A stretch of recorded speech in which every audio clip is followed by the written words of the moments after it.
ஸ்ரீ சாய் சச்சரிதம் அத்தியாயம் 8.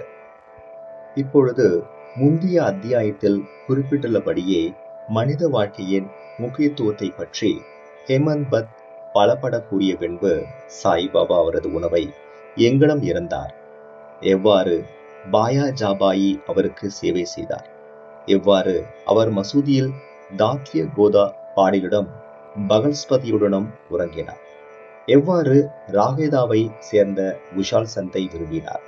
இவ்வியத்தகு பிரபஞ்சத்தில் கடவுள் பல கோடிக்கணக்கான இந்து சாஸ்திர கணக்குப்படி 84 லட்சம் விதமான மோட்சம், நரகம், நிலம், கடல், வானம், இடைப்பகுதிகள் ஆகியவைகளை ஆக்கிரமித்துக் கொண்டிருக்கும் ஜீவராசிகளை மனிதர்கள், மிருகங்கள், பூச்சிகள், தேவர்கள், உபதேவைகள் உட்பட சிருஷ்டி செய்திருக்கிறார். எவருடைய புண்ணியங்கள் மேம்படுகிறதோ அவர்கள் தங்களின் செய்கைகளின் பலன்களை மகிழ்ந்து அனுபவிக்கும் தோறும் மோட்சத்திற்கு சென்று வாழ்கிறார்கள். அது முடிந்த பிறகு அவர்கள் கீழிறங்கி வருகிறார்கள். துதிக்குள்ள தோறும் தங்கள் தீவினைகளின் பலன்களை அனுபவித்து அவதிவுறுகிறார்கள். நல்வினை தீவினை இரண்டும் சமானமாய் இருப்பின் அவர்கள் மீண்டும் இவ்வுலகில் பிறக்கின்றனர். தங்களது சுயமான முக்திக்கு உழைக்கும் முயற்சிக்கு மீண்டும் ஒரு வாய்ப்பு தரப்படுகிறார்கள். முடிவாக தமது நல்வினை தீவினை இரண்டுமே முழுமையாக அகற்றப்படும் போது அவர்கள் சுதந்திரமடைந்து விடுவிக்கப்படுகிறார்கள். ரத்தன சுருக்கமாக உரைத்தால் அவரவர்களின் செய்கைகளுக்கும் நுண்ணறிவு மனப்பாட்டின் கேட்க பிறவிகளை பெறுகிறார்கள். மானிட உடம்பின் தனிச்சிறப்பு. நாம் அனைவரும் அறிந்தபடியாக சர்வ ஜீவராசிகளுக்கும் 4 விஷயங்கள் பொதுவானதாகும். அதாவது உணவு, உடை, பயம், புணர்ச்சி முதலியவை. மனிதனுடைய விஷயத்தில் அவன் ஒரு சிறப்பான சாமர்த்தியத்துடன் இயற்கையாகவே ஆக்கப்பட்டிருக்கிறான். அதாவது மற்றெல்லா பிறப்பாலும் அடையப்பட இயலாத ஞானத்தின் மூலம் அவன் கடவுளின் காட்சி பெறலாம். இக்காரணத்துக்காகவே தேவர்கள் மனிதனது உரிமையை குறித்து பொறாமைப்படுகிறார்கள். தாங்கள் முடிவான விடுதலையை பெறுவதற்காக மானுடர்களாய் பிறப்பதற்கு ஆவல் கொள்கிறார்கள். கேவலமான அழுக்கு, சளி, கோழை, அசுத்தம் இவைகளால் நிரம்பியதும் தேய்வு, நோய், மரணம் ஆகியவற்றுக்கு காரணமாய் உள்ளதுமான இம்மனித உடம்பை விட கேவலமானது எதுவும் இல்லை என்று சிலர் கூறுகின்றனர். இது ஓரளவுக்கு உண்மை என்பதில் ஐயமில்லை. இவ்வாறான குற்றம் குறைகள் இருப்பினும் இம்மனித உடம்பின் சிறப்பான மதிப்பு யாதெனில் ஞானத்தை அடைய மனிதனுக்கு ஆற்றல் இருக்கிறது என்பதே ஆகும். மனித உடம்பினால் மட்டும் அல்லது அதன் பொருட்டே அழியக்கூடிய நிலையில்லாத உடம்பின் தன்மையை பற்றியும் இவ்வுலகத்தை பற்றியும் புலன் இன்பங்களின் மீது வெறுப்பையும் நித்திய அனித்திய வஸ்துகளை பகுத்தறியும் விவேகத்தையும் எங்கனமாக அதன் மூலம் கடவுள் காட்சியும் ஒருவன் ஏற இயலுகிறது. அதன் அசுத்த தன்மைக்காக நாம் உடம்பை புறக்கணித்தோமானால் கடவுள் காட்சி பெறும் வாய்ப்பு இருக்கிறோம். அதையே சீராட்டி புலன் இன்பங்களின் பின்னால் ஓடுவோமானால் அது விலை மதிப்பற்ற ஆகியால் நாம் நரகிடை விழுவோம். எனவே நாம் பின்பற்ற வேண்டிய ஒழுங்கான நெறிமுறையானது பின்வருமாறு. உடம்பை புறக்கணிக்கவோ விரும்பி செல்லமாக பராமரிக்கவோ கூடாது. ஆனால் முறையாக பராமரிக்க வேண்டும். குதிரையில் சவாரி செய்யும் ஒரு வழிப்பயணி தான் போகுமிடத்தை அடைந்து வீடு திரும்ப வரைக்கும் தனது குதிரையை எவ்வாறு பராமரிக்கிறானோ அதையொப்ப இவ்வுடம்பை பராமரிக்க வேண்டும். இவ்வுடம்பு எவ்விதமாக எப்போதும் வாழ்க்கையின் உச்ச உயர் நோக்கமான கடவுள் காட்சி அல்லது ஆத்மானுபூதியை அடையவே உபயோகப்படுத்தப்பட வேண்டும். பல்வேறு ஜீவராசிகளையும் கடவுள் படைத்தார். எனினும் அவைகளின் எதுவும் அவர்தம் வேலையை அறிந்து பாராட்ட இயலாததால் அவர் திருப்தி அடையவில்லை.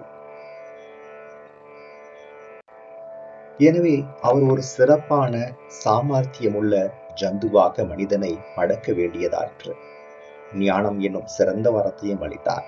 அவரின் லீலைகளையும் அற்புதமான வேலையும் சாதுர்த்தியம் மனிதன் பாராட்ட இயன்றபோது அவர் பெரிதும் மகிழ்ந்து திருப்தி அடைந்தார். இம்மாண்ட தேகம் எடுத்தது உண்மையிலேயே நல்ல அதிர்ஷ்டமாகும். அந்தனர் குலத்தில் உதிப்பது அதை காட்டிலும் நற்பேருடையது. அதை காட்டிலும் மிக சிறப்பான அதிர்ஷ்டமானது சாய்பாபாவின் பாதங்களில் தஞ்சமடைந்து சரணாகதி அடையும் வாய்ப்பை பெற்றதேயாகும். மனிதனின் முயற்சி. மனித வாழ்க்கை எவ்வளவு அருமையானதென்று உணர்ந்து மரணம் உறுதி என்றறிந்து அது எத்தருணத்திலும் நம்மை பற்றும் என்றறிந்து நமது வாழ்க்கையின் குறிக்கோளை அடைய கூடியவரை விரைவாக செயல்பட வேண்டும். அதாவது மனைவியை இழந்தவன் மறுமணம் புரிந்து கொள்ள உள்ளுள்ள மிகுதியான அக்கறை போன்றும் அதாவது மனைவி இழந்தவன் மறுமணம் புரிந்து கொள்ள மிகுதியான அக்கறை போன்றும் காணாமற் போன தன் மகனை அரசன் சல்லடை போட்டு தேடுவது போன்றும் இருக்க வேண்டும். எனவே நமது இலக்கை எய்த நம்மிடத்தில் உள்ள முழு ஊக்கத்துடனும் வேகத்துடனும் நாம் பாடுபட வேண்டும். அதாவது தன்னை உணர்த்தல், நமது சோம்பேறித்தனத்தை அகற்றிவிட்டு தூக்கத்தை களைந்து அல்லும் பகலும் ஆத்ம ஞானம் செய்தல் வேண்டும். இதை செய்ய நாம் தவறுமானாலோ நம்மை நாமே மிருக நிலைக்கு தாழ்த்தி கொண்டவர்களாகும். எவ்வாறு செல்வது?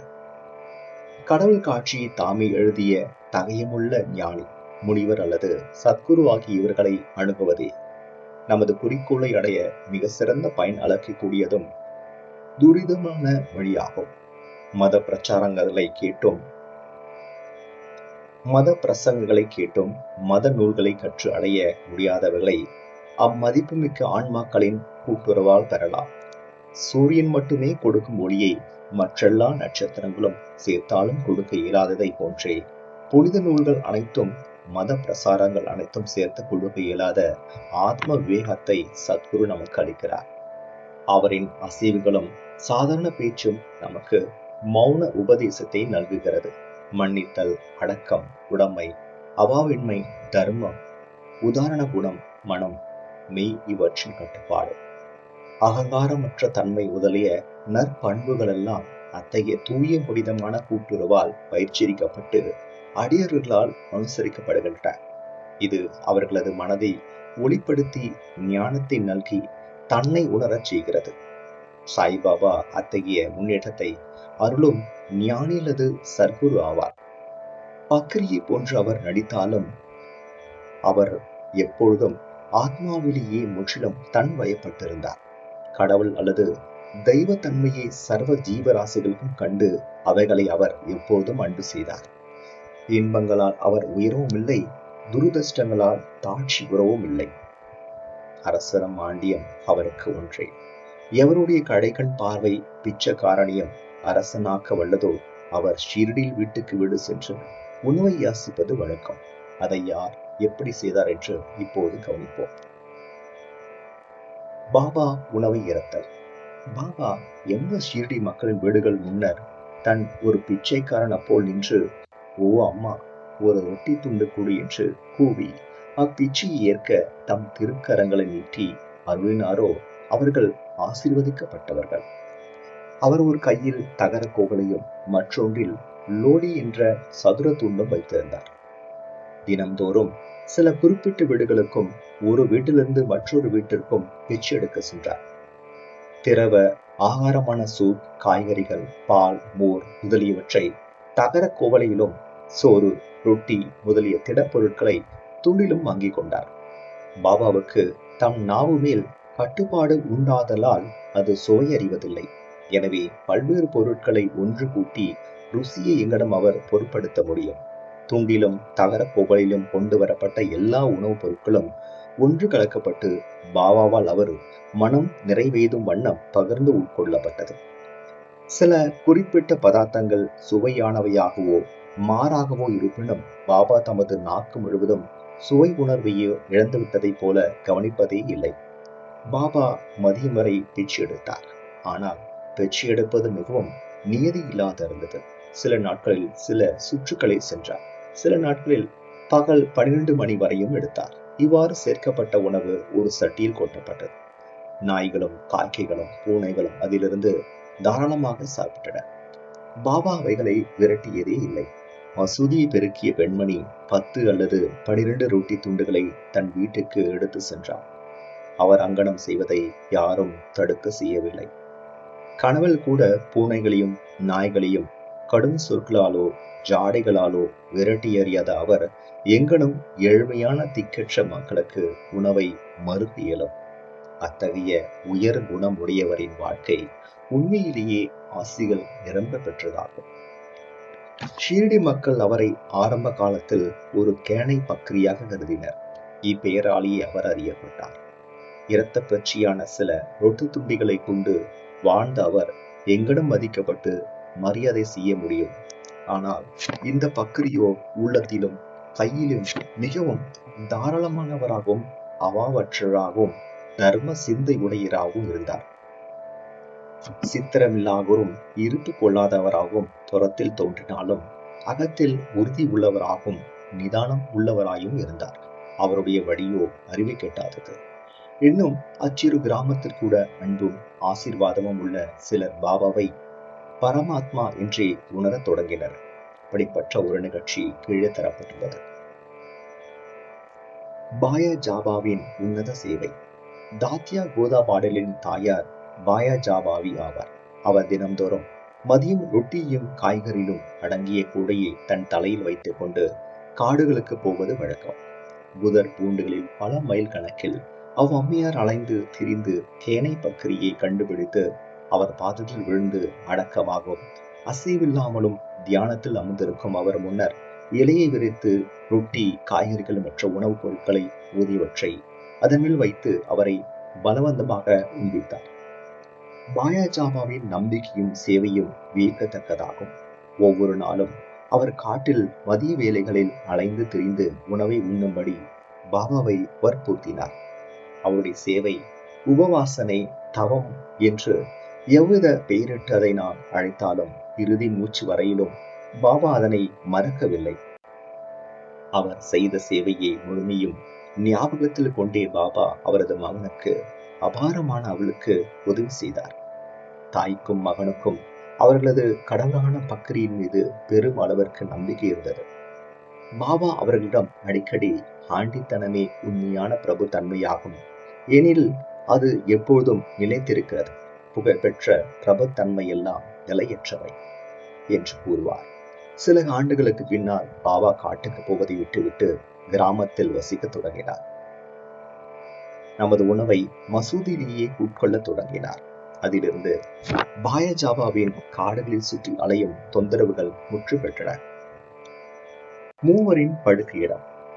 எவர்களின் உள்ளத்தில் வாசுதேவர் உரைகிறாரோ அந்த ஞானிகள் எப்பொழுதும் ஆசீர்வதிக்கப்பட்டவர்கள்.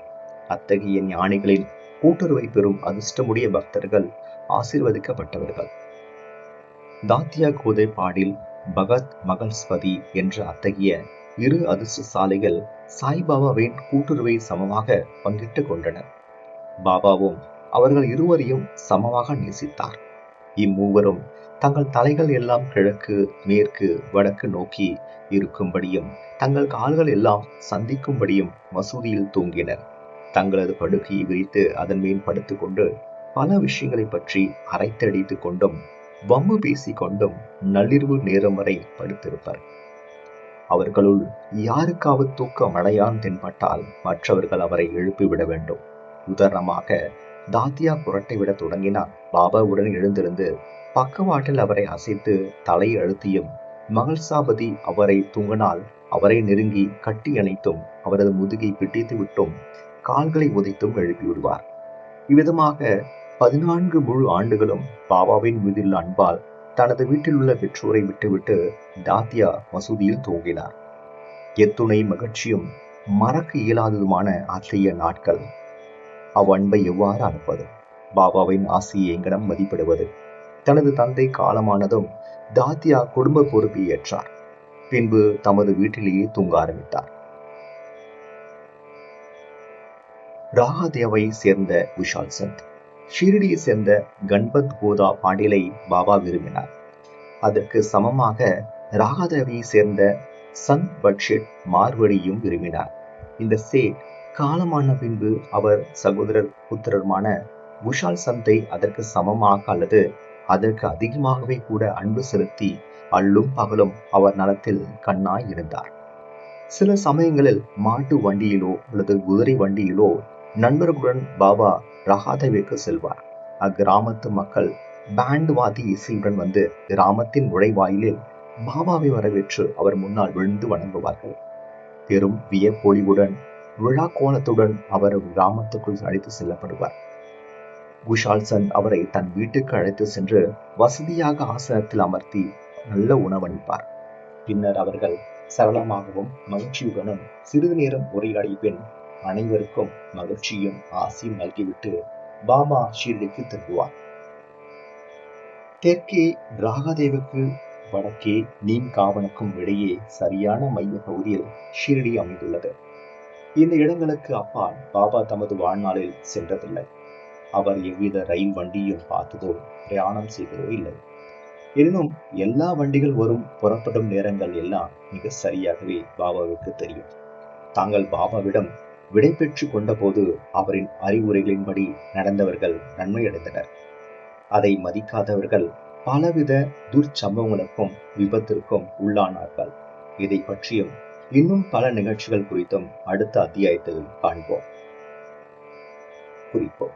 இவ்வத்தியாயத்தின் முடிவில் கொடுக்கப்பட்ட நிகழ்ச்சி குஷால் சந்த் மீது பாபா செலுத்திய அன்பையும், அவர் ஒரு நாள் மாலை காகா சாஹேப் தீட்சித்தை ராகதேவுக்கு சென்று குஷால் சந்தை அழைத்து வரும்படி கூறியதும், அத்தருணத்திலேயே குஷால் சந்தின் மதிய தூக்கத்தில் கனவில் தோன்றி ஷீரடிக்கு வரும் கூறியதும் இங்கு விவரிக்கப்படவில்லை.